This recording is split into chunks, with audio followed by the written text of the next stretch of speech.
And these cooler temperatures are really going to help keep like the snow cover this time because it always seems to disappear. And like ski weather. Yeah, so exactly. Now with the cooler temperatures that we have, it's going to actually stick around. So we will have a white Christmas. It's fantastic. That's not going to really be starting in. We're not going to start seeing that snowfall coming through until about maybe 3 or even 4 o'clock tomorrow morning. Right now, but cloud cover at night is pretty decent because it's going to keep the temperatures a little bit warmer. We do have some snow showers that are trying to make their way into the Tetons area, but it's almost like there's this invisible barrier that continues to make all of the precipitation just disappears, the amount of dry air that we have in this state. Tomorrow's highs are going to be sitting 30s and 40s as we get through the first day of our work week. A little bit warmer in Buffalo and Gillette, 50 and 52. Right. Are you excited about snow? I mean, you're not going to find me out like voluntarily making snow angels or anything, but if you look at this map here. Welcome back, everybody. Let's start off by looking at the state's radar satellite.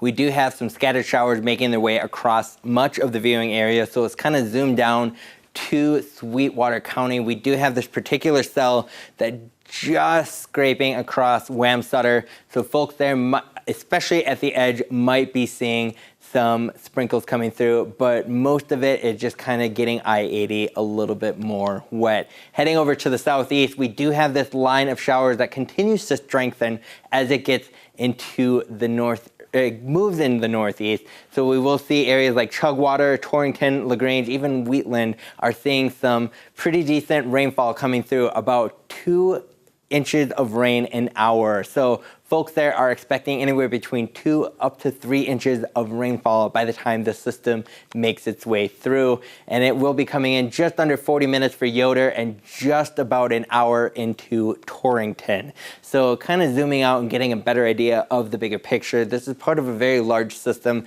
that's spread across about 7 states here. So a majority of the stronger stuff is mostly in the Cheyenne-Laramie area in the southeast corner of the state. And like I said earlier, we are expecting about 2 inches of rain an hour from this, so potential for flash flooding is there. Tonight's lows are going to be sitting mostly in the 30s and 40s as we continue getting overnight into the first part of our work week, with the exception up in Yellowstone, 26 degrees up in the northeast. And like I said, we get overnight into tomorrow morning. A lot of those showers are going to dissipate, and we will have a few scattered showers around Fremont County, even into Lincoln County. But as we continue getting into the afternoon hours, around 12 o'clock, even 1 o'clock in the afternoon, we'll have a decent amount of scattered showers across much of the state, with the exception in the higher elevation, we will see some snow showers. So anywhere between 3 to 5 inches is expected there. And then everything's just going to kind of blow up into the late afternoon, early evening hours. And then we will see some more rain showers, around 1.5 inches is expected, especially for areas like Casper, even around Riverton as well. And then getting into the late evening hours into overnight Tuesday into the morning, 8 a.m., we're going to have a much nicer day to start off on Tuesday. We got some sunshine going on for Wyoming, but as we get into the afternoon hours, then we're going to see another round of scattered showers start to make their way, especially sticking around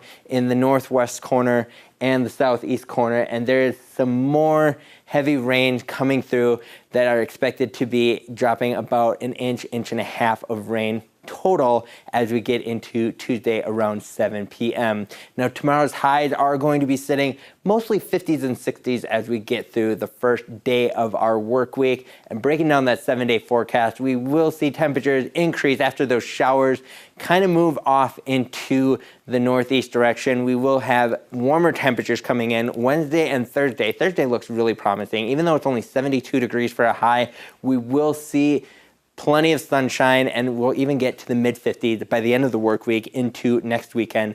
And then next Sunday, we will see some more scattered showers possible coming through.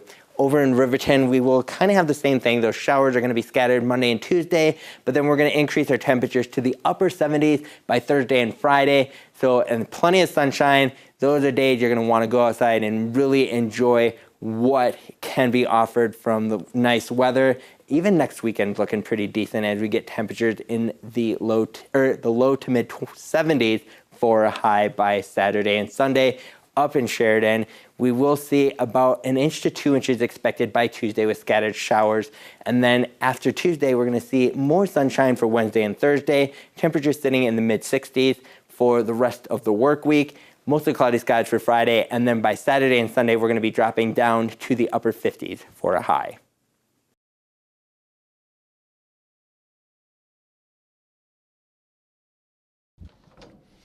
Putting trash in somebody else's dumpster can result not only in a fine, but a possible misdemeanor as well. Temperatures can reach triple digits in just 10 minutes, which is why it's important to check your back seats for children or animals. Even though there's a national shortage on Christmas trees, Wyoming residents don't need to worry about that particular issue this Christmas season. What started as one call to 911 dispatch 911, what is the address of your emergency? There's a man walking in the middle of the road down 15th Street. He's waving it looks like a crowbar. It doesn't get any different. He tried to hit my car with it. ended in one man's death. There's been a great deal of conjecture on why less lethal force was not used. There's been concerns that officers chose not to use pepper spray, for example, because of the very forceful winds that were present that night. There's been conjecture that they chose not to use a taser because of the likelihood of winter clothing and the inability for tasers to work through thick clothing. 36-year-old Douglas One Year of Casper died after officers warned him before shooting 5 rounds. We are mindful of the ongoing grief and emotions that the family and friends of Mr. One Year may be experiencing, and no part of this information is intended to disparage Mr. One Year or cause additional pain to his family or his friends. In this video, One Year can be seen from security cameras at the Centennial Loaf and Jug, threatening the clerk. I'm at the Loaf and Jug on Centennial Boulevard. What's going on? I had a guy just come in with a sword and broke a bunch of my machines and threatened to kill me, and he was just talking crazy stuff, literally crazy. McFeeters says One Year had a mental disability, and autopsy reports showed medical and illicit drugs were in his blood system. The 2 responding officers, Jonathan Schlager and Cody Myers, did call for medical attention when One Year was unresponsive after being shot. All of these things pale in comparison to the sheer rapidness with which this encounter occurs. Is he still there? Heath Bradberg, Well, he just walked out the front door, and I locked him in the office and locked the office door. News 13, Casper.